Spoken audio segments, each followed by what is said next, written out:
25개월 만에 들은 우리 찬양대 찬양입니다. 오늘 제가 새벽 예배 때 엠마오로 내려가는 제자들 얘기했어요. 내려갔던 제자들이 올라가는 것처럼 찬양대도 확확 올라갔으면 좋겠어요. 25일 동안 쉬었으니까 다들 가다녔을 텐데 음악도 몸도 잘 올라가고 믿음도 커지길 바랍니다. 우리 코로나19로 인해서 해외여행 해본 지 참 오래됐습니다만 기독교인들이 성지순례 가면 꼭 하는 이스라엘 성지순례는 꼭 빠지지 않는 데가 있죠. 바로 예수님의 무덤을 방문하는 겁니다. 그 무덤은 그러나 어쨌든 가보면 빈 무덤이죠. 우리 모두가 대부분들 다 가면 꼭 들러봅니다만 빈 무덤. 이 세상에 살면서 사람들이 무덤을 남기는데 지금은 장래문화가 바뀌었습니다만 대부분들 권력점이 있고 힘점이 있으면 자기 권력보다 더 큰 힘보다 오히려 더 큰 그런 무덤들을 만들려고 애를 씁니다. 재물이 많은 사람, 또 권세가 많은 사람일수록 큰 무덤을 만들죠. 우리나라같이 좁은 땅덩어리에서는 분수에 넘칠 정도로 큰 화려운 그런 무덤들이 부담됩니다만 이집트의 왕들이 무덤인 피라미드는 한 개가 3톤씩 되는 그런 큰 돌을 23개씩 쌓아가지고 큰 무덤 만들었는데 자그마치 한 50개 정도가 있다 이렇게 말합니다. 노예가 10만 명이 동원되었고 30년 걸쳐서 만드는 그런 무덤도 있습니다. 또 메카에 있는 회교의 교주 모하메드의 그런 무덤에도 지금도 많은 회도들이 가서 성지순례를 하고 있고 인도 수단성에 있는 석가모니의 무덤에도 목탁을 치면서 많은 수도승들이 혹은 승려들이 순례객들이 발걸음이 끊어지지 않습니다. 근데 세계에서 가장 많은 사람들이 믿고 있고 또 흠모하고 있는 우리 예수님의 무덤은 사실 없습니다. 왜냐하면 무덤이라고 하는 그 정의가 뭐냐면 무덤은 시신이 묻혀 있거나 시체가 안장되어 있을 때 그것이 무덤입니다. 근데 예수님은 엄밀히 말하면 그 속에 안장되어 있지 않기 때문에 시체가 없기 때문에 사실은 무덤이라고 말할 수 없는 거죠. 왜냐하면 빈 무덤입니다. 바로 기독교는 빈 무덤 위에 세워진 종교입니다. 다시 말해 이 말은 기독교는 부활이라고 하는 신앙 위에 세워진 종교가 바로 기독교입니다. 오늘 본문에 보니까 안식구 첫날에 새벽에 향유를 들고 여인들이 예수님의 시체가 있는 무덤으로 찾아갑니다. 오늘 본문에 보면 그들의 믿음이 나와 있어요. 그 전날 미리 향유를 준비해서 그 다음날 아침에 일찍이 가서 예수님의 시신에 향유를 바르기 위해서 갑니다. 본문에 보니까 이름도 나와 있죠. 막달라 마리아, 야고보의 어머니 마리아, 살로메. 이 여인들이 향유를 들고 가면서도 걱정이 많습니다. 왜냐하면 지금 예수님에게 가서 그 시체에 향유를 발라야 되는데 앞에는 큰 돌이 막혀 있을 텐데 그 돌은 성경에 보니까 장정 서너 명이 굴릴 정도의 큰 돌이었다 이렇게 말하고 있습니다. 또 그 돌을 굴릴 수도 없을 뿐더러 거기는 로마의 권세로 인봉을 해놔가지고 이 돌을 만지거나 이 돌을 굴리면 죽는다는 그런 인봉까지 해놨는데 우리가 마음은 이렇게 뜨거워서 지금 향유를 갖고 가지만 어떻게 그 예수의 시체를 만날 수 있을까 하며 걱정했죠.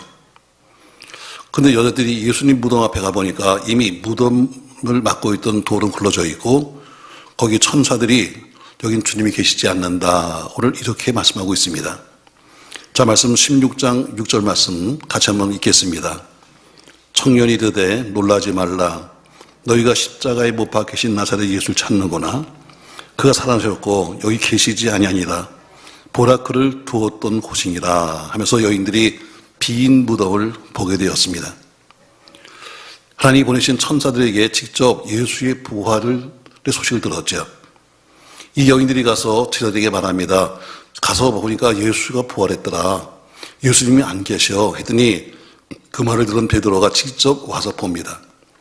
요한복음 20장 6절에 보니까 이렇게 되어 있어요. 같이 읽습니다.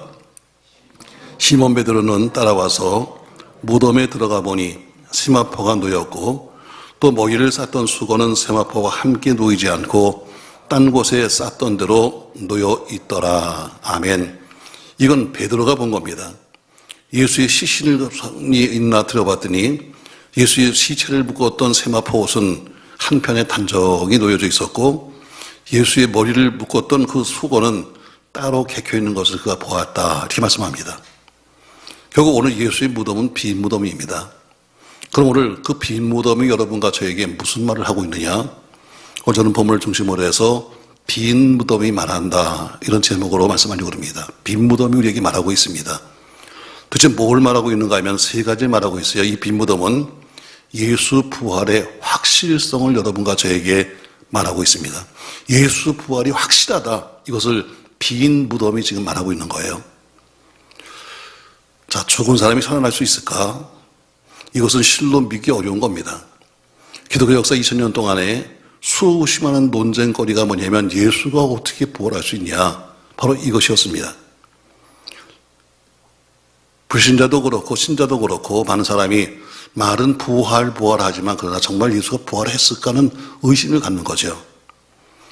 그러니 지금 그런 것만 아니라 예수님 당시에 예수와 더불어 함께 3년씩이나 먹고 마시고 살던 제자 중에서 많은 사람들이 그걸 믿지 못했습니다. 요한복음 20장 25절에 보면은 제자들이 모여서 이렇게 말합니다. 같이 한번 보십시오, 여러분. 다른 제자들이 그에게 이르되 우리가 주를 보았노라 하나 도마가 이르되 내가 그의 손의 못자국을 보며 내 손가락을 그 못자국에 넣으며 내 손을 그 옆구리에 넣어보지 않고는 믿지 아니하겠노라 하니라. 여러 사람이 말합니다. 야, 예수가 부활했어 했더니 우리가 주를 봤다 했더니 도마가 말합니다. 도마가 3년씩이나 예수와 함께 있던 사람입니다. 그런데 뭐라고 그럽니까, 여러분?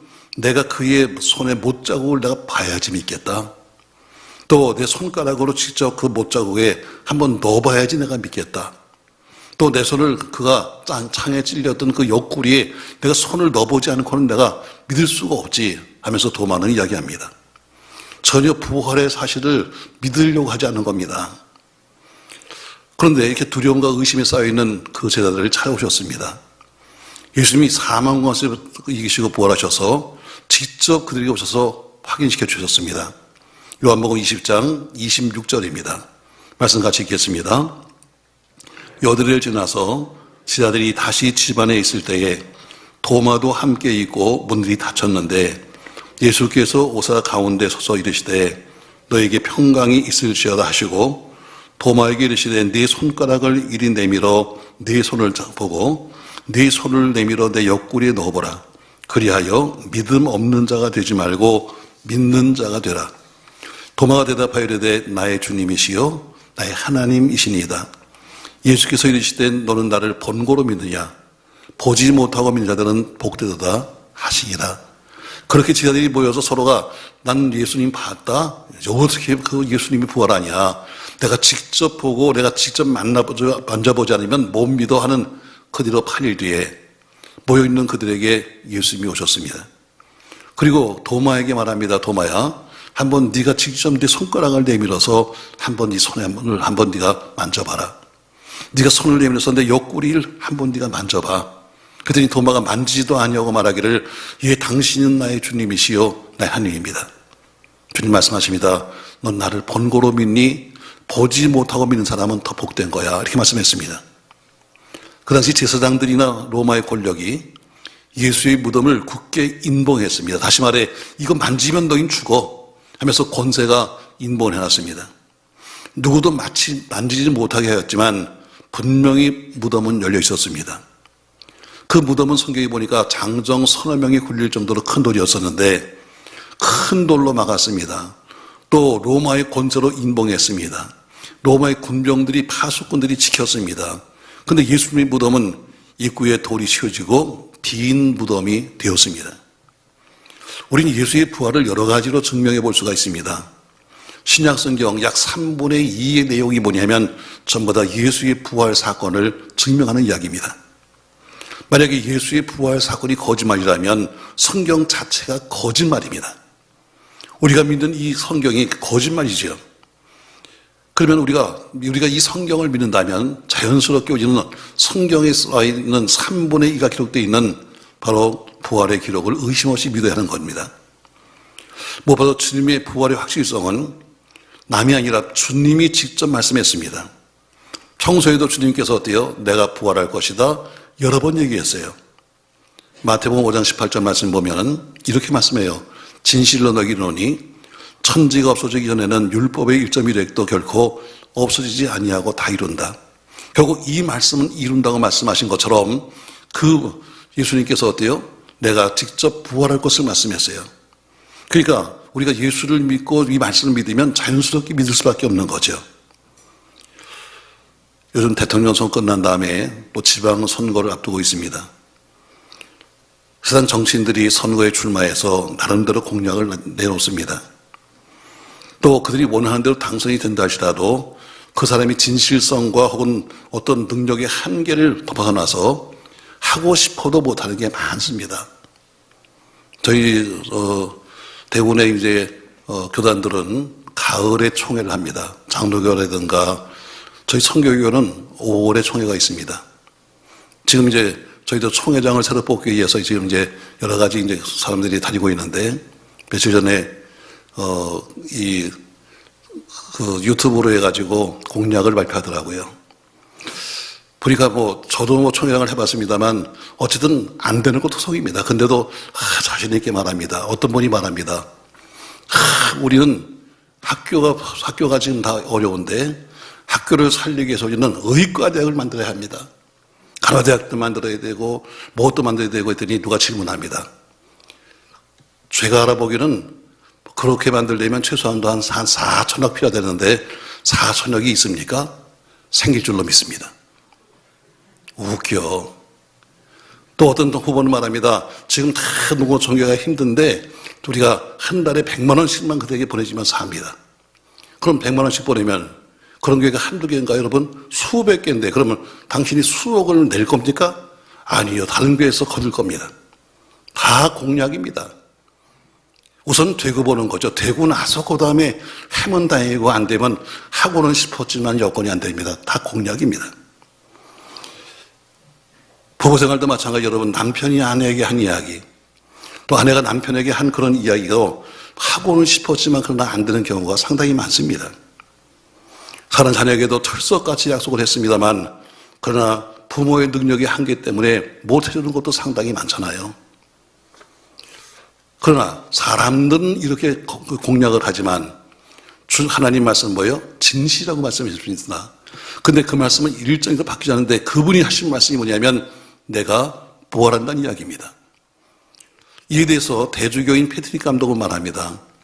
예수 그리스도의 부활을 부정하는 것은 오히려 예수 그리스도의 부활을 믿는 것보다 더 어려운 것이다. 이렇게 말하고 있습니다. 무디 목사님이 장례식에 설교를 하기 위해서 성경을 폈습니다. 그리고 사복음서 마태, 마가, 누가, 요한 예수님의 생애 속에 있었던 사복음서를 펴놓고 예수님이 장례식에 가서 하신 설교가 뭐가 있을까? 왜냐하면 우리 목사의 성경을 따서 하는 거니까. 그래서 예수님이 설교 중에서 혹시 장례식에서 하신 설교가 뭐가 있나 했는데 장례식 설교는 한 편도 없다는 거예요. 왜 예수님께서 그렇게만을 했지만 장례식에 가서 장례식을 진대한 적은 한 번도 없습니다. 왜냐하면 예수님이 가시는 곳마다 초상집이 변해서 오히려 잔치집이 됐기 때문입니다. 베다니의 나사로의 집이 초상집에서 잔치로 변했고 회당장 야이로의 집이 그렇게 변했고 과부의 아들이 죽었다 살아났습니다. 주님은 생명의 주님이십니다. 오늘 빈 무덤은 말씀하고 있습니다. 바로 예수의 부활은 확실하다는 것을 말씀하고 있습니다. 두 번째 빈 무덤은 여러분과 저에게 말하고 있습니다. 진리는 승리한다고 말하고 있습니다. 자, 예수님의 죽음은 어둠에 대한 빛의 실패요, 불의에 대한 의의 실패요, 사망에 대한 생명의 실패요, 지옥에 대한 천국의 실패입니다. 왜? 예수가 죽었으니까. 근데 이 실패가 3일 만에 역전승으로 바뀌었습니다. 왜냐하면 그 이유는 죽었던 예수가 부활했기 때문입니다. 여러분, 예수님 부활 사건이 없었다면 어떻게 되겠어요? 지금도 계속해서 사망 권세가 왕노릇할 것입니다. 불의와 죄악이 지금도 계속 승리할 것입니다. 이 세상은 악의 권세가 끝까지 권세를 붙잡을 겁니다.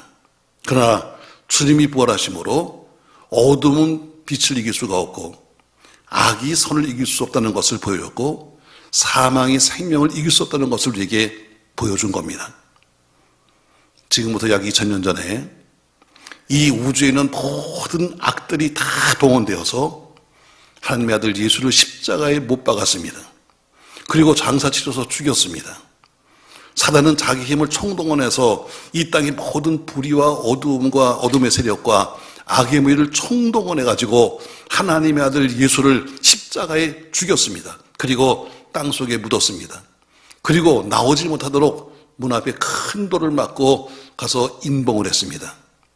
로마의 권력, 타락한 부패한 종교 지도자들, 교파에 묶여버린 바리새인들, 사두개인들, 악에 찬 군중들, 어둠의 세력들, 그리고 사망 권세들, 모든 걸 총동원시켜서 한 것이 뭐냐면 예수를 죽인 겁니다.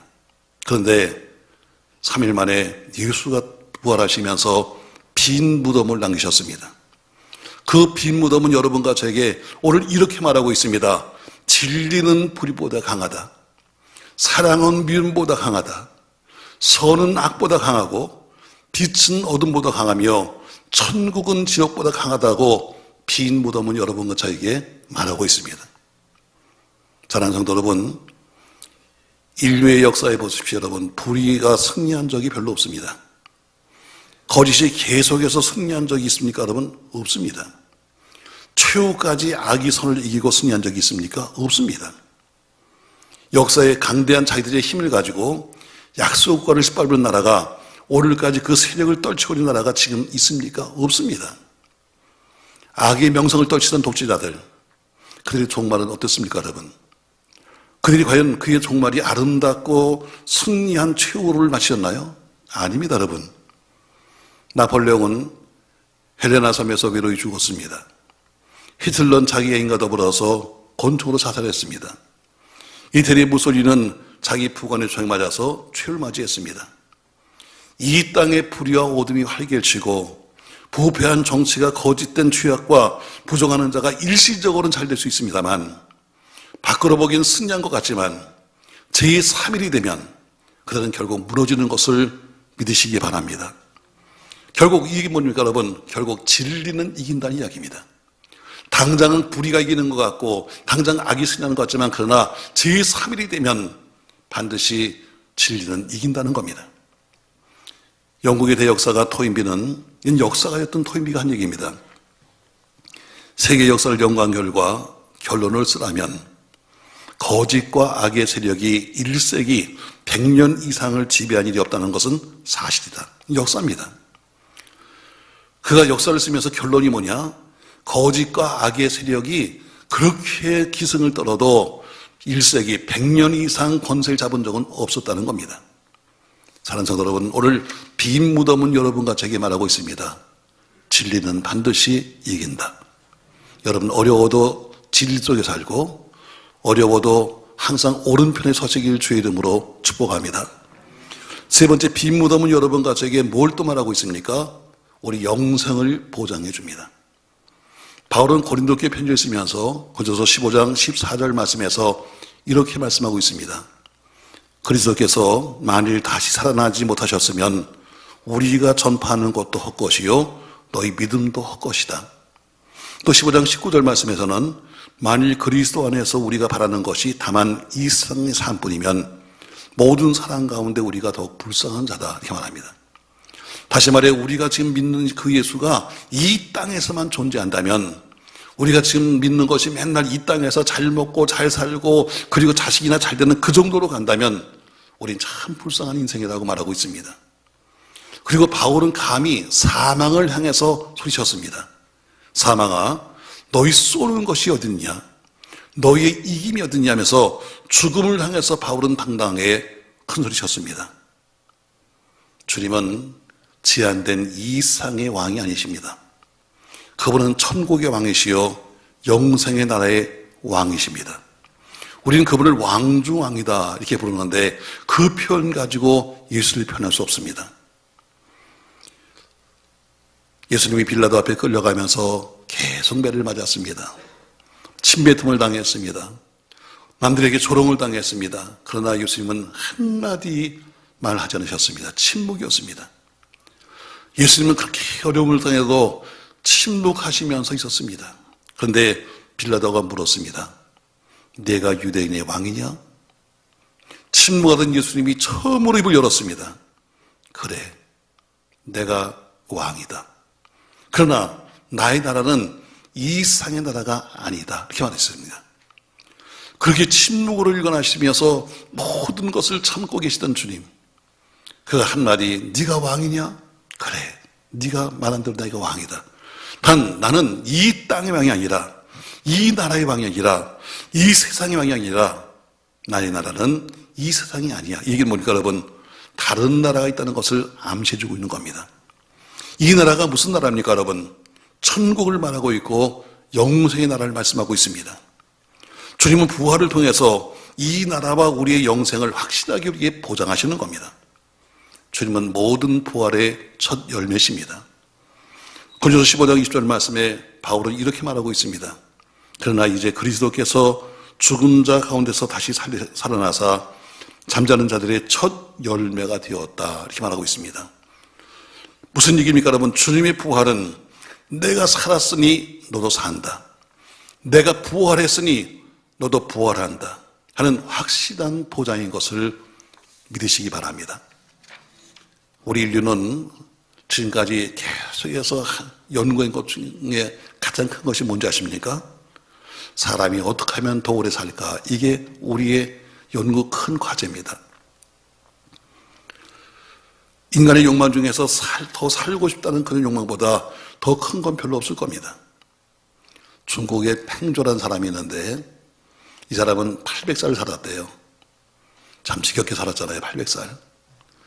근데 800살을 살고 죽었습니다. 근데 부인이 얼마나 슬프게 우는지 그래서 옆 사람이 묻습니다. 아니요, 저 800년 살았으면 됐지 왜 이렇게 우세요? 했더니 부인이 말합니다. 900살도 못 살고 갔는데요. 그러더래요. 사람은 한도 끝도 없는 겁니다. 뭐 여기 어르신도 계십니다만 참 죄송하지만 우리 사람들이 말하는 3대 거짓말이 있다 이렇게 말하잖아요. 첫 번째, 노처녀가 나 시집가기 싫어요 하는 거 거짓말. 두 번째, 장사하면서 아유 빚지고 팔아요 거짓말. 세 번째, 어르신이 나 빨리 죽고 싶다 거짓말. 그래서 3대 거짓말이라 말합니다. 사람의 욕망은 어떻게 하든지 조금이라도 더 살았으면 이것이 사람의 기본적인 욕망입니다. 여러분, 이 세상에 많은 종교가 있는데 그 모든 종교의 시작이 뭐냐면 대부분 다 오래 사는 건 영생에서 시작하는 겁니다. 우리나라에도 많은 사이비 종교가 있습니다. 많은 이단 종교가 있습니다. 그런데 그 모두가 다 똑같이 영생이라는 것에 근원을 두고 있는 겁니다. 천부교의 박태선 천년왕국, 문선명의의 지상천국, 과천에 있던 구인회의 천년생명 보장증명서, 또 거기서 나온 구원파들, 여러 가지 사이비 종교의 공통점이 다 뭐냐면 영생입니다. 영생. 그러나 이런 이단 종교나 사이비 종교가 잠시 동안 우리에게 위로될지 모르지만 우리의 생명을 보장해 주지 못하는 겁니다. 오직 예수만이 길이요, 예수만이 생명이요, 예수만이 영생입니다. 이 땅에 살던 수많은 인생들이 영생을 갈망하며 살았지만 누구도 해결해 줄 수가 없었고 해결받지 못했습니다. 아마 철학의 원조, 그러면 소크라테스를 말할 겁니다. 소크라테스는 뭐라고 말했는가? 영생은 분명히 있다. 그러나 내가 방법은 모른다. 이렇게 말했습니다. 아마 예수님 이후에 우리 종교 지도자, 그러면 아마 석가모니를 말할 겁니다. 석가모니는 뭐라고 말했는가 하면 영생은 분명히 있다. 다만 내가 그 길을 모를 뿐이다. 이랬습니다. 아마 모든 도덕의 시조하면 공자를 말할 겁니다. 공자는 이렇게 말했습니다. 영생은 분명히 있다. 그러나 분명히 깨닫지 못함이 안타까울 뿐이다. 모두가 다 영생은 있다고 했습니다. 영생은 있는데 다만 가는 길을 모르고 또 내가 어떻게 하면 좋을지 모르서 그렇지 영생은 있다 그랬습니다. 근데 주님은 이렇게 말씀했습니다. 요한복음 11장 25절 말씀 다 같이 읽습니다. 예수께서 이르시되 나는 부활이요 생명이니 나를 믿는 자는 죽어도 살겠고 무릇 살아서 나를 믿는 자는 영원히 죽지 아니하리니 이것을 내가 믿느냐? 주님이 하신 말씀입니다. 모두가 다 말했습니다. 소크라테스도 그랬습니다. 종교시도진 석가모니도 그랬습니다. 또 공자도 그랬습니다. 영생은 분명히 있다. 있는데 내가 길을 모르고 방법을 모른다고 했는데 우리 주님은 정확히 방법을 제시했습니다. 내가 부활이다. 내가 생명이다. 나를 믿으면 죽어도 살 것이고 사서 믿으면 영원히 산다. 그리고 말씀하기를 내가 이것을 믿느냐? 이렇게 말했습니다. 사랑하는 성도 여러분, 매년 돌아오는 부활주일을 맞이했습니다. 기독교는 빈 무덤이 세워진 영원 불멸의 생명의 길입니다. 주님의 부활은 눈물과 한숨과 고통과 절망과 의심과 낙담에 쌓여있던 제자들에게 기쁨이 되었고 용기가 되었고 확신이 되었습니다. 몇몇 보지 못 그 예수의 부활을 봤던 몇몇 사람들에 의해서 온 세계가 바뀌는 이런 기적이 일어난 겁니다. 처음에 본 것은 몇 명밖에 안 됩니다. 그러나 그들이 내가 보았다, 내가 보았다, 내가 보았다는 그 소리가 결국 이 세계를 이렇게 만든 겁니다. 그렇다면 우리도 이 시대에 부활신앙 갖고 살아가는 여러분과 저 아무쪼록 삶의 용기를 가지고 예수 부활 믿고 사시기를 주님의 이름으로 축복합니다. 제자들이 낙심했습니다. 예수가 죽었다. 이제 우리는 어떡하지? 그래서 회의와 의심과 실망과 두려움에 가득 차가지고 예루살렘이 일단 죽겠다 해서 그들은 몇몇 사람이 두 사람이 엠마오 자기 고향으로 내려갑니다. 가다 부활하신 주를 만난 다음에 그들이 새로운 용기를 가지고 새로운 소망을 가지고 죽음이 기다리고 있는 예루살렘 성을 향해서 올라간 것처럼 오늘 눈물로 예수님의 무덤을 찾았던 여인들이 부활의 주를 만난 후에 기쁨과 확신을 가지고 예수 부활 전한 것처럼 여러분 아직도 우리가 신앙의 문 밖에 서가지고 신앙의 문 밖에 서서 지금도 서렁거리시는 분이 여기 계십니까? 마치 신앙이 엠마오로 내려가는 것처럼 곤두박질 쳐가지고 지금 세상 밖으로 나간 사람들은 여기 없습니까? 아직도 의심의 창문을 걸어 잠그고 절망하시는 분이 여기 앉아있지 않습니까? 어떤 이유든 간에 내 교회를 정하지 못한 채 갈등과 방소에 계신 분도 계십니까? 오늘 부활의 주님을 만나시길 주의 이름으로 축복합니다. 그 영생의 말씀이 있는 교회의 마음을 정하시고 여러분 신앙에 뿌리를 내려보십시오. 예수님은 옛날 전설에 나오는 그런 분이 아닙니다. 예수님은 옛날에 역사에 나오시는 그런 분도 아닙니다. 예수님은 살아계셔서 오늘도 우리 삶의 현장에 함께 동행하시는 분인 것을 믿으시길 주의 이름으로 축복합니다. 5절은 빈 무덤이 말한다. 도대체 예수의 빈 무덤은 우리에게 뭐라고 말하고 있는가? 첫 번째 예수의 부활의 확실성에 대해서 말하고 있습니다. 봐라, 모든 무덤은 다 시체가 있지만 이 무덤은 시체가 없잖아. 두 번째, 뭘 말하고 있습니까? 진리는 이긴다. 여러분 어려워도 조금만 참으십시다. 여러분과 제가 가는 길이 진리의 길이면, 여러분과 제가 가는 길이 정말 참의 길이면 반드시 때가 되면 승리하게 하실 줄로 믿습니다. 진리는 이긴다는 걸 말하는 겁니다. 세 번째, 비무덤은 뭐라고 말씀합니까? 여러분과 제게 영생을 보장해 줍니다. 모두가 말했습니다. 분명히 영생은 있다. 근데 길은 모른다. 다만 주가 말합니다. 내가 곧 부활이요 생명이다. 아멘. 사랑하는 성도 여러분, 예수 그리스도께서 사망의 무덤에 계시지 아니하시고 부활하신다는 하셨다는 확신을 가지고 여러분 섬기는 가정에서 일터에서 삶의 현장에서 부활의 증인답게 살아가는 여러분과 제가 되기를 예수님의 이름으로 축원합니다. 엠마오로 가는 길이 25일이라고 그랬습니다. 성경에는. 자, 25리 길을 저녁이 되어서 석양이 지는데 터덜터덜 걸어갑니다. 25리 길이라고 말합니다. 여러분 25리 길을 터덜터덜 걸어가는 그 제자들이 얼마나 힘들겠습니까? 그러나 돌아올 때는 그들이 예수 만난 다음에 예루살렘으로 올라갈 때는 25리라는 말을 쓰지 않았습니다. 그렇죠 여러분, 다 우리가 해봤잖아요. 자, 우리가 은혜가 있고 믿음이 충만하고 성령이 충만하고 이럴 때는 여러분 별로 먼 거리가 아니에요. 근데 믿음이 떨어지고 시험이 들어가면 25분 너무 멀어. 그래 안 그래? 은혜가 있을 땐 25분 아무것도 아니에요 여러분. 아니 2시간 반도 아무것도 아니죠. 그런데 어때요? 은혜가 떨어지면 단 2분도 멀어. 2분도. 저희가 원래 3단지에서 개척해가지고 5단지에 있는 상가를 사가지고 이사를 갔어요. 사실 저 3단지, 5단지 마주 보니까 길 하나 건너면 되는 거예요. 근데 어떤 분이 뭐라고 하는가? 아유, 너무 멀어서 못 가겠다. 3단지에서 5단지 길 하나 걷는 게 멀어서 못 간대. 먼 게 아니요. 믿음이 없는 거지. 은혜가 떨어진 거지. 은혜가 있어 보세요. 2시간만을 봐도 행복해. 2시간만 온 사람이 없으니까. 2분들이 있었는데요. 횡성부터 오니까. 25분이 멀지 않아. 은혜가 떨어지면 다 먼 거예요, 여러분. 은혜 떨어지면.